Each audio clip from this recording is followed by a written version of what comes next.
चलिए, तो फिर से आज हम लोग कल पार्ट 1 बनाए थे और आज पार्ट 2 की तरफ जाएंगे लोग। और पार्ट 1 को काफ़ी लोगों ने देखा भी और कमेंट भी किए हैं लोग। तो कुछ ऐसा कमेंट है जिसका मैं आंसर देना चाहता हूँ, मैं बोल दे रहा हूँ। एक स्टूडेंट हैं सर, बोले हैं कि चंपारण के लाल हैं आप। चलिए, आपको दिल से शुक्रिया, आपने ये बोला। और एक बोला कोई है कि सर 12th का बैच कब से स्टार्ट कर रहे हैं। तो आप बता दें कि 12th का बैच जो है 5 जनवरी से स्टार्ट हो रहा है ऑफलाइन। अगर आपको बढ़िया करना हो तो आप आ सकते हैं। और एक स्टूडेंट्स हैं जो बोले हैं कि सर कॉम्पिटिटिव का बैच, तो कॉम्पिटिटिव का बैच जो बाबू है वो चल रहा है 10 से 12। ठीक है, अगर आपको टाइम है तो 10 से 12 में आके बढ़ सकते हैं। सर रात में अधिक समय तक नहीं पढ़ पा रहे हैं, क्या करें? ठंडा का मौसम है, सब किसी को यही कष्ट है। ठीक है, तो थोड़ा सा देखिए कि क्या ऐसा चीज़ है जो आपको रात को पढ़ने नहीं दे रहा है, फिर उस चीज़ को दूर कीजिए आप और फिर पढ़िएगा। एक कहना भी है कि मान लो तो हार है और ठान लो तो जीत है।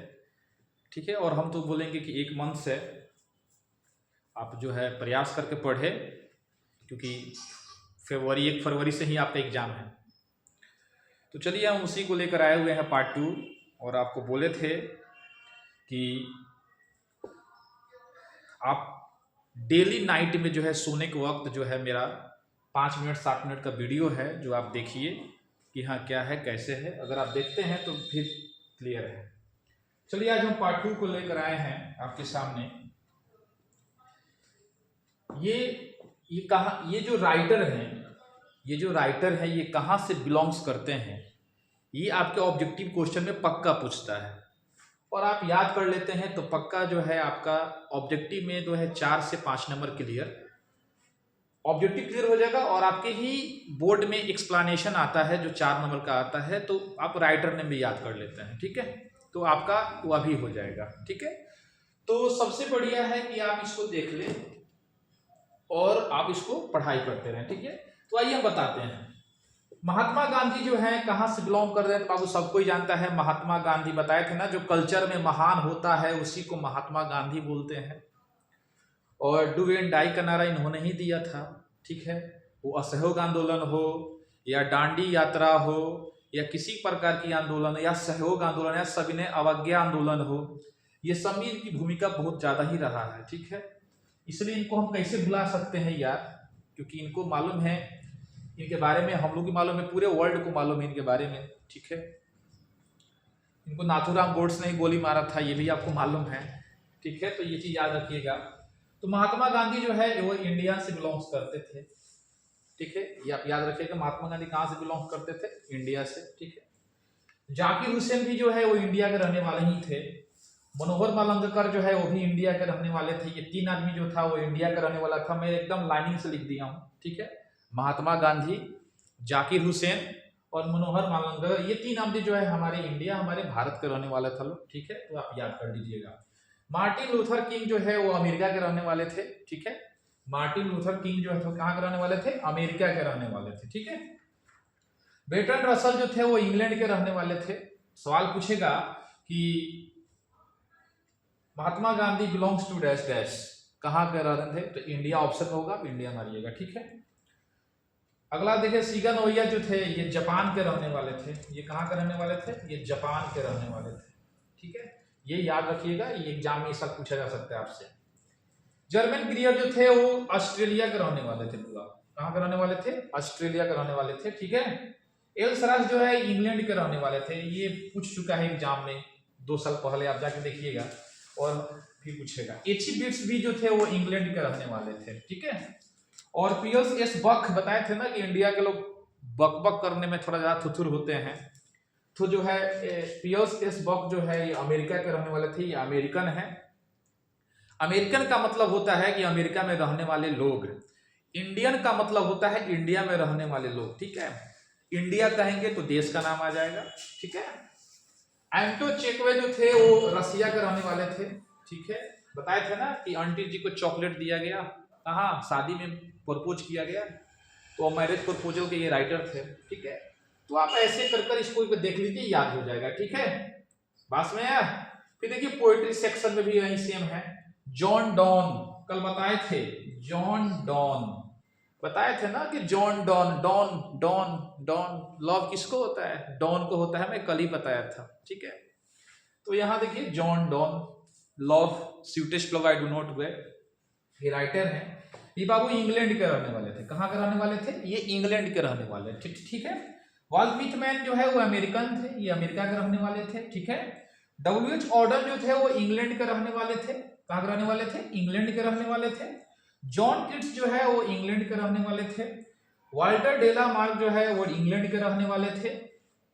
रॉबर्ट ब्रॉक जो है वो भी इंग्लैंड के रहने वाले थे। टी.एस. इलियट जो थे वो भी इंग्लैंड के रहने वाले थे। दारू वाले, हमारे दारू वाले, आपको मालूम है कि दारू वाला इंग्लैंड के नहीं होगा, ये आपको मालूम होना चाहिए, ठीक है। जैसे ही नाम का प्रकोप भी पड़ता है ना इंसान पे, तो इनका नाम था दारू वाला। और आपको मालूम है कि सब जगह के लोग बिना दारू के रह सकता है, लेकिन हमारे बिहार, हमारे इंडिया के लोग नहीं रह सकता है, ठीक है। वो भी मेन, चाहे वो होली हो या कुछ भी हो, थोड़ा सा तो चाहिए ही भाई मेरे, जिंदगी को जीने के लिए तो थोड़ा सा ही चाहिए, ठीक है। तो यहाँ देखो लॉरेंस जो थे, ये बोले दारू वाले जो थे वो इंडिया के रहने वाले थे, याद रखिएगा, दारू वाला इंडिया, दारू वाला इंडिया। हमारे जो भाई थे, लॉरेंस भाई थे, वो इंग्लैंड के रहने वाले थे, ठीक है। और कमला दास इंडिया के रहने वाले थे। चीज आप सोचते हुईएगा, नाम की कोडिंग पता चल जाता होगा यार कि ये इंडिया के रहने वाले हैं या इंग्लैंड के रहने वाले, आप पढ़िएगा ना तो नाम से ही पता चल जाएगा, ठीक है। जैसे मान के चलो मैंने कहा अभिषेक, पता चल गया कि हम यहाँ के हैं, लेकिन हमने कहा विलियम बुलाकर, हमने कहा जॉन डॉन, हमने कहा विलियम शेक्सपियर, ऐसे ऐसे नाम आते हैं तो आपको अवाक होता है ना कि हाँ यहाँ का हो सकते हैं क्या। तो नाम से भी आप जो है पकड़ सकते हैं, ठीक है। तो शायद ये चीज आपको आया होगा। और कुछ विद्यार्थी था लोग, बोला था लोग कि देखिए एक कहावत है कि सफलता एक बार प्रयास करने से नहीं मिलती है, सफलता बार बार प्रयास करने से मिलती है, क्योंकि भूखा पेट, खाली जेब और सच्ची पढ़ाई, अच्छी पढ़ाई विद्यार्थी को महान बनाती है, ठीक है। तो ये बात आप याद रखिएगा, ठीक है। आप देखो, जब तक आप सक्सेस नहीं होइएगा ना, तब तक आपको लोग पागल कहेगा, ठीक है, पागल कहेगा, ठीक है। मैं पागल हूँ, पागल बन के ही अगर हम कुछ अच्छा कर ले तो वही वेस्ट है। दुनिया आपको पागल कहती है कुछ अच्छे काम कीजिएगा तो, लेकिन डोंट वरी, आप उस चीज को करते रहिए, पूरी लगन और मेहनत से कीजिए, वो चीज होगा, ठीक है। क्योंकि बताए थे ना कि सफलता एक बार प्रयास करने से नहीं मिलती है, सफलता बार बार प्रयास करने से मिलती है। आज हमारा देश जो है भारत 1947 को आज़ाद हुआ, का एक बार में आज़ाद हो गया क्या। इस आज़ादी को पाने के लिए आप भी पढ़े हुए हैं, कितने लोग आए, कितना बार आंदोलन किया गया, कितना क्या क्या चीज नहीं हुआ, सब कुछ हुआ, तब तो आज़ादी मिली। तो इसलिए आप जो है, एक चीज है कि आप किसी चीज को कर रहे हैं तो एक लगातार कीजिए, लगातार कीजिएगा, अच्छा होगा, ठीक है। विराट कोहली पहले ही पिच पर आके शतक नहीं मार दिया था, वो धीरे धीरे धीरे धीरे आज देखो सुपर हिट है। तो धीरे धीरे सब हो जाता है, बस आप पढ़ते रहिए, ठीक है। आपको जब मन करे तब पढ़िए, ठीक है, मन के अकॉर्डिंग काम कीजिए, तो सब बढ़िया होगा। चलिए आगे हम लोग बढ़ते हैं। अगला आता है, ये जो है ये नेचर बताता है। अगला पॉइंट हम लोग राइटर ने पढ़ लिया हम लोग। अगला है नेचर, कि जो किताब है, वो किताब के जो टॉपिक हैं वो क्या हैं, ठीक है, ये नेचर बताता है। जैसे इंडियन सिविलाइजेशन एंड कल्चर एक प्रकार का एसे था, क्या था जी, एसे था, ठीक है। भारत इज माई होम एक स्पीच था, एक भाषण था जिसमें जाकिर हुसैन ने जाकर भाषण दिए थे, तो इसलिए इनका स्पीच बोलेंगे हम। A pinch of A snob जो था, ये भी एक शॉर्ट स्टोरी था, बोला क्या था जी, अ पिंच ऑफ जो स्नोब थे वो इनको बोला जाता है कि ये शॉर्ट स्टोरी। एग्जाम में पूछा है सब सवाल, आप इसको एक बार पढ़िए और एग्जाम में आपका 4 से 5 number clear. I have a dream, ये भी एक स्पीच था, ये भी क्या था, स्पीच था। Ideas that have help Mankind, ये भी एक ऐसे था, ठीक है। द आर्टिस्ट, ये भी शॉर्ट स्टोरी था, क्या था जी, शॉर्ट स्टोरी था। अ चाइल्ड इज बोर्न, ये भी ऐसे था, ठीक है। How free is the fresh, ये भी एक ऐसे था, ठीक है। द अर्थ शॉर्ट स्टोरी था। इंडिया टू ए ट्रेवलाइज जो है वो ट्रेवलॉग था। ट्रेवलॉग का मतलब होता है यात्रा, जब आदमी यात्रा करता है, ये यात्रा पर ही लिखा गया था, इसलिए ट्रेवलॉग हम बोलते हैं। और मैरिज प्रपोजल था, एक ड्रामा था, शादी। अब कहिएगा सर शादी ड्रामा होता है क्या? नहीं भैया, ड्रामा मतलब बताया गया था। देखो हम लोग ड्रामा ही करने आए हुए हैं इस धरती पर, माने जाए तो हम लोग ड्रामा किए हुए हैं। धरती पर भगवान भेजता है नाटक करने के लिए, ठीक है। To rule on the stage, यानी हमारे लिए एक स्टेज है, ये धरती जो है ना एक स्टेज है। हम लोग आते हैं और इस पर एक अच्छा सा ड्रामा खेलते हैं और फिर चले जाते हैं।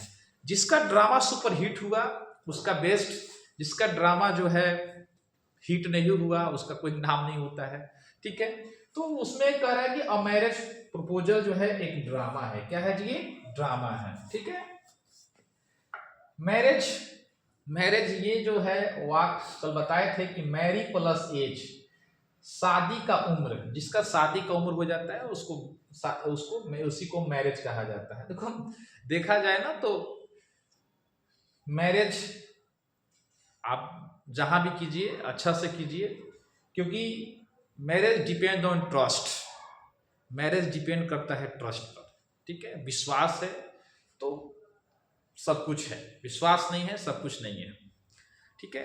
और आजकल देख लो, आजकल तो चल रहा है बिक्री वाला सिस्टम, हम लोग तो बिका जाते हैं, ठीक है, बिक्री वाला सिस्टम चल रहा है। तो इसलिए लड़की भी हो तो बहुत सोच समझ के शादी करे, क्योंकि लड़की के फादर जो होते हैं काफ़ी ज़्यादा धन संपत्ति देखते हैं, ये है वो नहीं है। मानो यार धन संपत्ति रहे और लड़की को प्यार ना मिले तो फिर वो धन संपत्ति का क्या। इसलिए एक अच्छा लड़का होना चाहिए जो इस लड़की के ज़िंदगी में वो हर एक चीज़ में पूछे यार कि हाँ खाई हो नहीं खाई हो, कैसी हो नहीं हो, ठीक है। धन संपत्ति सबके पास हो जाता है, जो मेहनत करेगा आज नहीं है कल हो जाएगा, ठीक है। लेकिन ये जो होता है ना ये बहुत सोच समझ के करने वाला चीज़ होता है। इसलिए थोड़ा सा यहाँ जिस एज में ये शादी करने के लायक हो जाइए आप तो सोच समझ कर ही शादी कीजिए, सबसे बेस्ट है, ठीक है। चलिए ये तो हो गया ना, आप पकड़ लिए कि मैरिज प्रपोजल क्या है, एक ड्रामा है, ठीक है। जहां मैरिज आएगा समझ लो ड्रामा है। अगला है पोएट्री सेक्शन में sweetest love I do not go, ठीक है। एक लव पोएम है, क्या है जी, एक लव पोएम है, बताए थे ना। और जो इनके राइटर है ना क्या नाम था, जॉन डॉन, एक मेटाफिजिकल पोएट थे वो, ठीक है। अगर पूछेगा कि sweetest love I do not go is dash dash poem, आप उसके ऑप्शन में देखिएगा भाई मेरे लव पोएम लिखा होगा तो आंसर लव पोएम होगा। सवाल पूछा जाएगा कि हाँ John Donne is dash dash poet, कैसा पोएट थे, तो मेटाफिजिकल पोएट थे, ठीक है, ठीक है। ये आप याद कर लीजिएगा लव, ठीक है। Love is a gift of God, प्यार जो होता है वो भगवान का वरदान होता है। लेकिन आजकल का प्यार जो है जिंदगी में किसी क्या होता है किसी को पता नहीं चलता है यार। कोई लव सक्सेसफुल है, कोई लव अनसक्सेसफुल है, लेकिन प्यार करने वाले भी आप सोच लीजिए। देखिए लाइफ में ये जो होता है ना ये भगवान का वरदान होता है, ये गलत चीज़ नहीं है, ये सही चीज़ है। लेकिन आप किसी के लाइफ के साथ खिलवाड़ ना करें, सबसे बड़ी बात है। अगर जिस इंसान से आपको प्रेम हो, प्रेम करना बहुत अच्छा चीज़ है, इसमें हम नहीं बोलेंगे कि खराब चीज़ है, लेकिन सबकी एक नेचर होती है, ठीक है। किस भाव से आप किसी इंसान से प्रेम कर रहे हैं, थोड़ा समाज है थोड़ा इसको कुछ अलग व्यू से लेता है, लेकिन नहीं अच्छा चीज़ है, ठीक है। अगर हम शादी करें या कि एक दूसरे को जान के खूब कर ले तो बेहतर है, ठीक है। उससे क्या होता है कि अंदर का जो थोड़ा सा प्रॉब्लम क्रिएट होता है वो दूर हो जाता है। इसलिए बहुत अच्छा चीज़ है, इसको हम नकारात्मक डायरेक्शन से ना देखें वरना भी खराब हो जाता है। इसलिए love is a gift of God, याद कर लेना, ठीक है। अगला देखिए सॉन्ग ऑफ माई सेल्फ, ये लिरिक पोएम है, धुन। लिरिक पोएम का मतलब क्या होता है, धुन। कुछ लोग को हम यूट्यूब पर देखे हुए हैं इसको लाइरिक लाइरिक लाइरिक लाइरिक बोला है। प्रोनाउंसिएशन, इंग्लिश के टीचर हैं तो प्रोनाउंसिएशन भी थोड़ा सा देखना भी चाहिए। इसको लिरिक बोलेंगे। क्या बोलेंगे? लिरिक। अगला देखिए, now the leaves are falling fast, बताए थे कल, ये भी एक लिरिक पोएम है। क्या है? लिरिक पोएम है। अगला देखिए, ऑड टू ऑटम एक ओड है, ठीक है, ओड, ठीक है। ओड का मतलब होता है बुआ स्तोत्र, और एक ओड का मतलब होता है गाना। आप दोनों लगा सकते हैं, ठीक है। पतझड़ का गान या पतझड़ का स्रोत, ये दोनों कर सकते हैं, ठीक है। अगला देखते हैं, एन इपिटाफ। एन इपिटाफ क्या है? एलेगी। इसको क्या बोलेंगे? एलेगी। क्या पढ़ेंगे इसको? एलेगी। कितना इसको एलेजी कहते हैं, हम देखे हुए हैं तब बोल रहे हैं। एलेजी एलेजी लोग पढ़ते हैं, गलत प्रोनाउंसिएशन है, ठीक है। एलेगी बोला जाता है। क्या बोलता है? एलेगी, एलेगी बोला जाता है। देखिए ये एक ऐसा वर्ड है ना, जब किसी इंसान के घर में मृत्यु हो जाती है तो क्या होता है? उसका शोक किया जाता है, उसके मरने के भी में शोक, शांति हो जाता है, आदमी एकदम थोड़ा सा शोक मनाते हैं। इसके लिए वो इस वर्ड का यूज किया जाता है, ठीक है। एक ये ग्रीक वर्ड है, एलोगोस से लिया गया है। आप याद रखिएगा, एलोगोस से ये एलेगी वर्ड लिया गया है, एक ग्रीक वर्ड है। और एलोगोस जो होता है वो प्रिमिटिव वर्ड है। ये प्राचीन काल के लोग जब मरते थे तो हम लोग शोक व्याकुल करते हैं उनके नाम से, इसलिए इस वर्ड को लाया गया। तो एलेगी एक शोक गीत इनको बोलेंगे, ठीक है। अगला देखिए क्या होता है, द सोल्जर। द सोल्जर एक सोनेट पोएम है। कौन सा पोएम है? सोनेट पोएम है। सोनेट का मतलब होता है 14 लाइन्स की कविता। 40 लाइन्स पोएम को सोनेट बोला जाता है, और 8 लाइन्स पोएम को हम ओक्टेव बोलते हैं। आप याद रखिए, ओक्टेव, ठीक है। अगला देखिए, माकावेटी। माकावेटी हुमोरोस, ठीक है। हुमोरोस बोला जाता है रस लेने वाला। हुमोरोस का हिंदी क्या होता है? रस लेने वाला, ठीक है। और इसको हम एडजेक्टिव के फॉर्म में जाएंगे तो इसको हम बोलेंगे हास्यपद, यानी जिसमें कॉमेडी वोमेडी का मतलब है हास्यप्रद, ठीक है। अगर हम एडजेक्टिव की व्यू से हम जाएंगे तब, ठीक है। अगला देखते हैं, fire hymn. Fire hymn religious है। रिलीजियंस मतलब होता है धार्मिक, ठीक है। एक धार्मिक कविता है, ठीक है। तो आप पूछेगा तो आप रिलीजियंस मारिएगा, रिलीजियंस बोलिएगा। स्नेक जो है वो प्रीमिटिव, ठीक है। प्रीमिटिव इसका मतलब होता है प्राचीन। प्रीमिटिव का मतलब क्या होता है? प्राचीन, यानी पहले। ये पहले से जुड़कर जो कविता बना हुआ है, तो ये दिया है, ठीक है। और है my grand mother house. Autobiography poem है बाबू। ऑटोबायोग्राफी का मतलब होता है कि अपने बारे में लिखना, ठीक है। दो होता है बायोग्राफी, एक होता है ऑटोबायोग्राफी। किसी दूसरे की जीवनी के बारे में अगर लिखते हैं ना तो उसको बोलते हैं बायोग्राफी, और अपने बारे में लिखते हैं तो बोलते हैं ऑटोबायोग्राफी, ठीक है। तो ये चीज है, अगर आप इस चीज को याद कर लेते हैं तो आपका क्लियर हो जाएगा फिर 5 से 7 मार्क्स। और ये आपको ऑब्जेक्टिव से लेके एक्सप्लेनेशन तक हेल्प करेगा। अगर आप इसको 2 बार 3 बार सुन लीजिए, ठीक है, आपको ऑटोमेटिक है कि याद हो जाएगा, ठीक है। और बाकी आज पार्ट 2 कराए हम।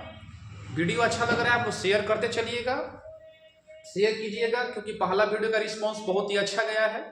पहला वीडियो था, और यूट्यूब जो है English squad by AK Pandey है। आप जो है जितना शेयर करना है कीजिए, जितना शेयर कीजिएगा उतना ही हम बेस्ट जो है आपका बस ट्रिक कॉन्सेप्ट लेते रहेंगे, जो आपके एग्जाम के लिए सबसे VVI महसूस होगा।